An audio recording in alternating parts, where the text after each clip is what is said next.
And joining us this afternoon is Pronab Sen, Country Director of the International Growth Centre. Thank you very much, sir, for joining us this afternoon. As a person who knows India's statistics gathering system only too well, straight up, straightforward, I have to ask you this question. Do you believe that there are gaps in India's GDP numbers, inflation, the IIP data? Well, Manvi, there will always be gaps. I mean, there's nothing called the perfect statistic. Statistics as a discipline is really about uncertain data. So the process of improvement is going to be a continuous one. Rephrase that question. If I say there seem to be more doubts under the new series than there were under the old series, how would you respond? Well, condition reflex. When you get used to something for 30 years, any change disrupts the way you think. But the fact remains that the new data series, I think, in every way is superior to the old one. Okay, but you yourself acknowledge that there's always scope for strengthening data integrity. What are the mechanisms that you think could deliver that? Well, there are a few completely obvious ones.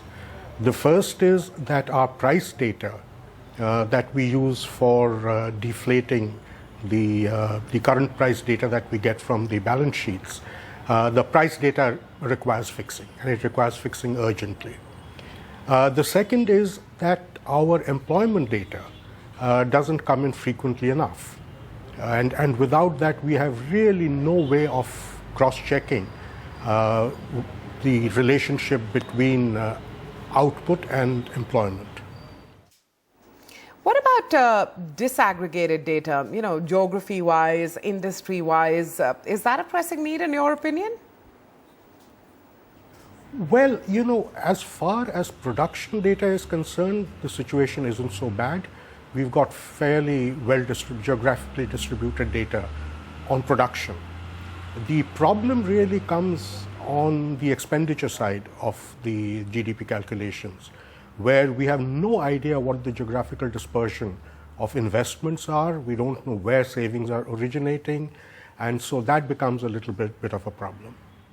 Okay, so for greater data integrity, given the scarce resources always in the Indian context, what would you prioritize? Well, in terms of priorities, I think the first thing that needs fixing, and it needs fixing urgently, is the price data. The second, we need to get employment hopefully quarterly, but if not at least annually. We cannot go with this 5-year time lag between employment data estimates. And the third thing that we need is to have some sense of transactions between states. Today, we don't know where things are being sold. And hopefully, the last problem will get taken care of once GST is rolled out. But the first two will take active steps by the ministry. Okay, so let's talk about the first two, which is price and employment data. What are some of the practical difficulties that are encountered? Well, as far as the practical is concerned, financial resources are not the issue. The government has historically been more than willing to fund better data collection. The problem really is a physical one.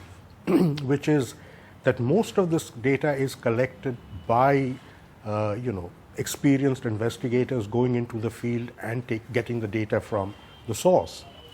And getting people has become a serious problem. And retaining people has become even more difficult. And that's really the big challenge. We can always get somebody to go out into the field, but the point is that if they're not properly trained, you're compromising on the quality of the data. But do you think that enough attention is being paid to that, sir? Recruitment and retention of a statistically adept field force? Well, as far as recruitment is concerned, there's a lot of emphasis on that. The problem is really on the retention side. So, pretty much the historical experience has been we recruit, let's say, about 300 people, and within 4 to 5 years, about 200 of them are gone. And the reason for that is that the system, being a part of the government, is bound essentially by the government rules regarding salary and perquisites. And the private sector offers a lot better scope. So, the government has set up, we understand, 5 committees for oversight. And given what we've discussed today about the last mile issues, what real value, in your opinion, does the setting up of these committees provide? Well, there are a couple of things which committees are required for. The first is that, remember, data is not independent of the use to which you put it.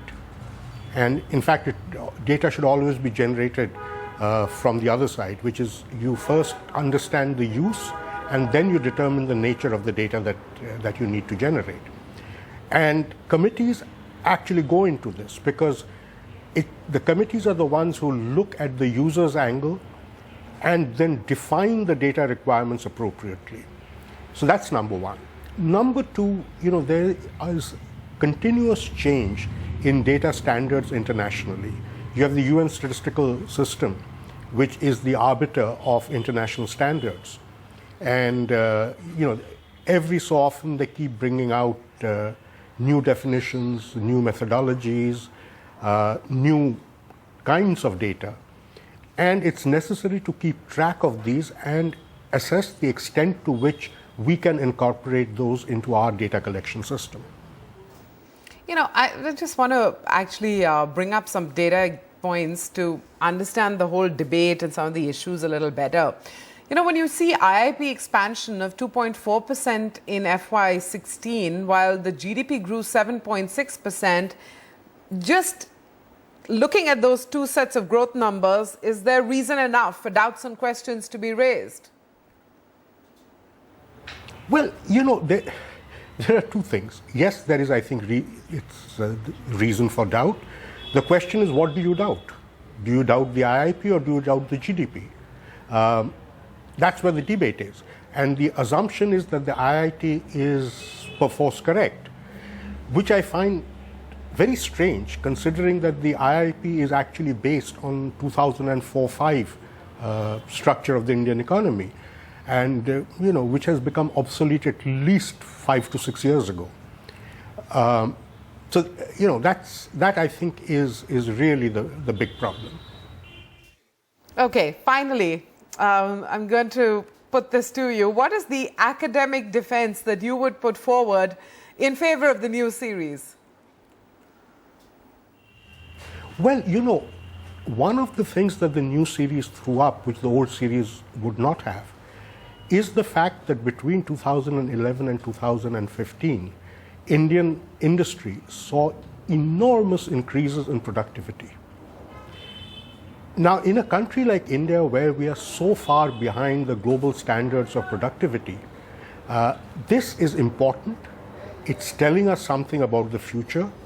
It should get incorporated in the way we think about the economy, the way we model the economy, the way we think about forecasting.